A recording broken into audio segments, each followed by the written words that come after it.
It's a show. It's a podcast show. Welcome to the Julie Cross Podcast Show. Empowering, energising and entertaining.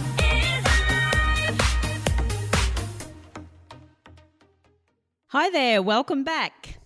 On this episode, I thought I would like to introduce some of the journey of living and loving with autism. Many of you know I have two sons, my oldest son, Jack, living with enthusiasm and passion, and my youngest son, Thomas, living with autism. And so I wanted to start sharing with you the journey of the lessons that we have learned, the ups and downs, the laughs, the frustrations, and it's relevant to not just people affected by children with autism, but also I have noticed that in sharing these stories on social media that many of you have been inspired by learning about autism and how it presents itself, and also getting the lessons that Thomas teaches us. And he teaches us many lessons, that is for sure. So the way I'd like to introduce this series to you is through reading from a book that I have written the foreword in. The book is called Parenting a Child on the Spectrum. It is available on my website. And it is a compilation of many family stories of their journey of living with autism because, of course, it's different for all of us and we all have different experiences on this journey. So this is the foreword that I wrote in that book, which is available on my website. And we'll just give you a little introduction on the journey so far.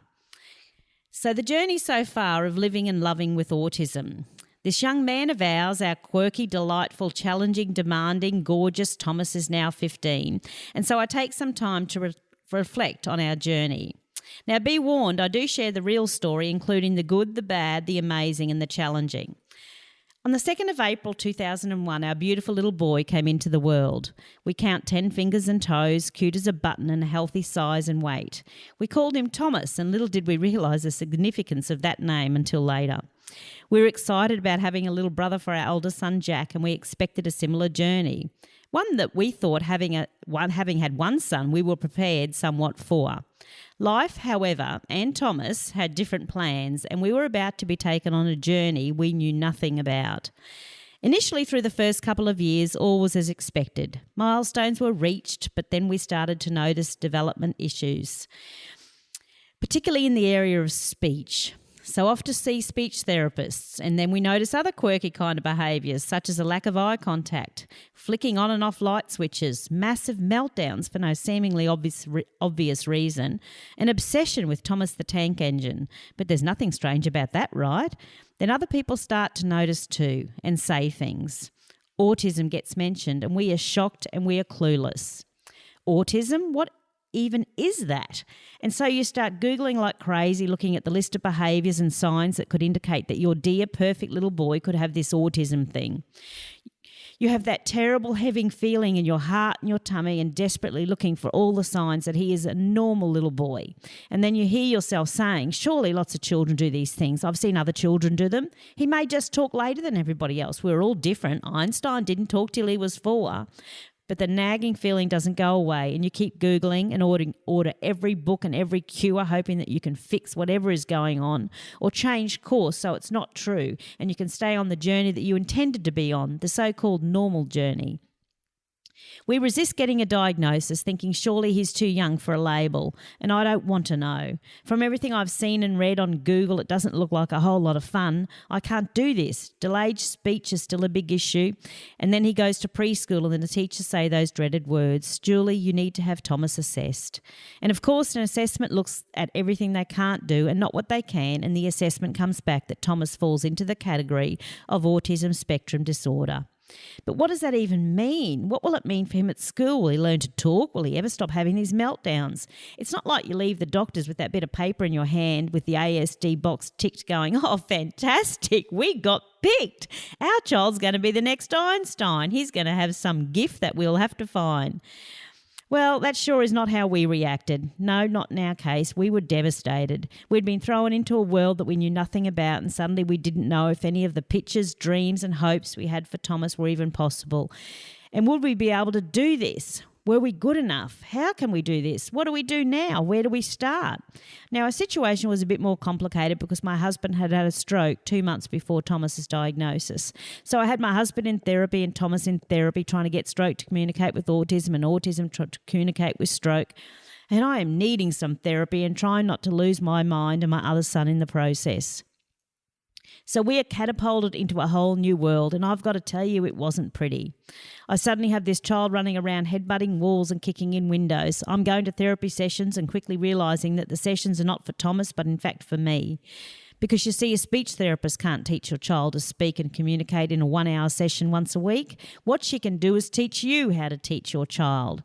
And as a parent, you quickly realise that it's over to you. And for many years going forward, you'll be the one who has to continually educate and update your knowledge so that you can learn how to communicate with this little miracle and teach others how to communicate with him and teach him how to communicate with the world around him. So we learn about using visuals, and charts go up everywhere, and we keep Googling. But we have no structure in our house, with my husband still in hospital, my oldest son dealing with his dad having a stroke and no longer being the dad he knew, his brother taking so much of my time while I try and control behaviours, take him to therapy and deal with my own grief and sadness. Yep. Life was pretty messy. Our family felt like it was falling apart and our home felt like a war zone. Other families looked so much better, and for a while I think my oldest son Jack wanted to find another family, and so did I. You quickly learn not to compare your family to anybody else's. This is our story, so we own it, and everybody has a story. At times like this, with a situation like this, all you can do is your best with the knowledge you have at the time, no matter how the day looks. When we have the time, we learn a little more about autism and how to manage it and manage Thomas. And then when we have the time and the patience, we apply it. When we know better, we do better, and it was as simple as that. Not ideal in a household where autism lives, because living black and white, obvious rules, consequences and little change is preferable. And we were in a world of grey. We were winging it depending on what each day would bring. But you learn that autism doesn't necessarily show up in homes it can function in best. And the fact is that despite the autism, the rest of the family still has to deal with what they have happening as well. And that meant for us that we would take some time to get the strategies in place and have enough knowledge to feel like we were finally getting to know why Thomas would suddenly scream out in the car for no reason. Oh, it was because we said and made that noise with our mouth, or why he had a meltdown when we took the box of cornflakes out from the cupboard. Oh, Kellogg's had changed the packaging. Damn you, Kellogg's. Or why he yelled and screeched when some of the dog food fell onto the ground instead of into the bowl, and I told him it didn't matter. You see, to him it really did matter. With each episode, you worked out how to prevent another one, and then another would replace it. And then we realised there just would always be something, and perhaps some things we would never understand, like why he kept spitting all the time. At one stage there, the only place we could take him was a local rodeo because at least he blended in, or why he continued to be obsessed with the word fuck, or why traffic lights hold such fascination and fans are his friends. Yep, welcome to the wonderful, colourful world of autism. Time goes on. That is one thing for sure. Time will go on. Regardless of how your day is, this too shall pass and time will move on. Over the years, Thomas has taught me how to have the discipline to stay in the moment I was in, however it looked, knowing a new moment would be arriving soon. After 4 years of doing our best, getting through the moments, 4 years on from my husband having a stroke and Thomas being diagnosed as on the spectrum, my husband passed away. And now through our grief and devastation, I support my older son through the grieving process and then support Thomas in the way he needs to be supported through real life, homemade books and visuals. He can't verbally express his grief, so walls and windows pay the price and my home is a war zone again. But I have been here before, and now I have learnt that I can look at all situations with fascination instead of frustration. I can feel and see through the behaviour to the pain and grief that lies in this little boy's heart that he has no way to get out. Autism, you can break my walls, you can shatter my windows, you can spit on me, swear at me and lash out at me, but you will not break my spirit, you will not rob me of my sense of humour or put a dent in my love I have for my Thomas. My patience got a remodelling, can I just say, but my love stayed sturdy and strong. I know you may be thinking about now there is no silver lining, no rainbows after the rain, no light at the end of the tunnel. All I can see is the blue associated here with autism. How could anybody do this, want this and survive this?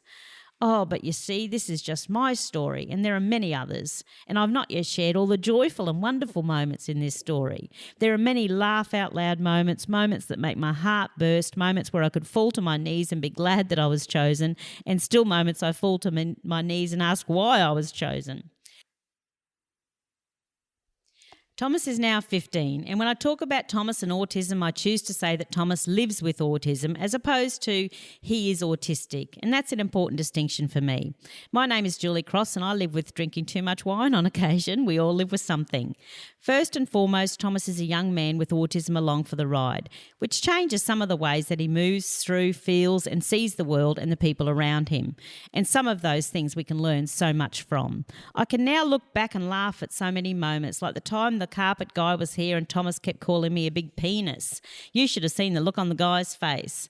Or like the time he was running towards me when I was picking him up from school, a big smile on his face while he was giving me the finger at the same time. Then there was a time I was scolded for putting a surprise in his lunchbox. When was I going to learn he doesn't do surprises so well?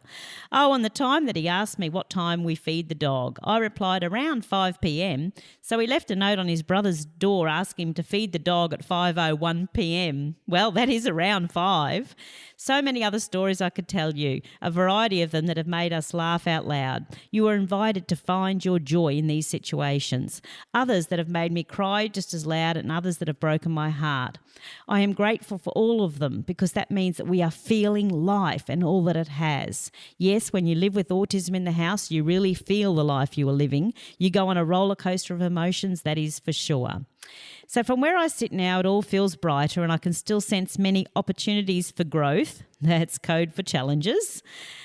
I can see so clearly the gifts that he has to offer. And I don't mean he is a gifted musician, mathematician or artist, because as yet he is none of these, and that doesn't mean he won't be. But for now, Thomas brings other gifts, the simple gifts that the human race really needs.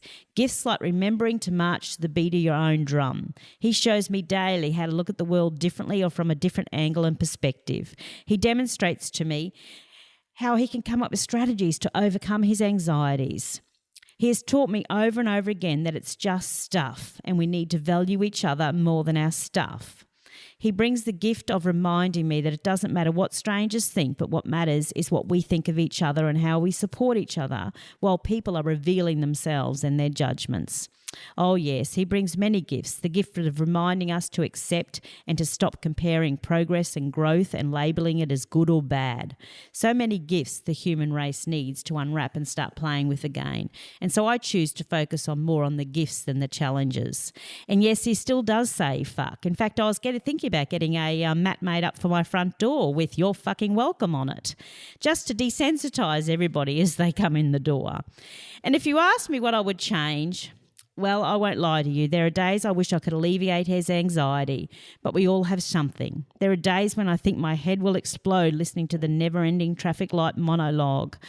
But let me be grateful he can talk. And there are days I do wonder about who Thomas would be without autism along for the ride. Yep, I have those moments. But at the end of the wondering of all of that, Thomas is my Thomas. He brings so much colour to my life other than blue, and I wouldn't change a thing. Welcome to our world of autism. We are sure glad you stopped by. If you'd like to attend one of my public shows or book me to speak at your next conference, please visit juliecross.com.au.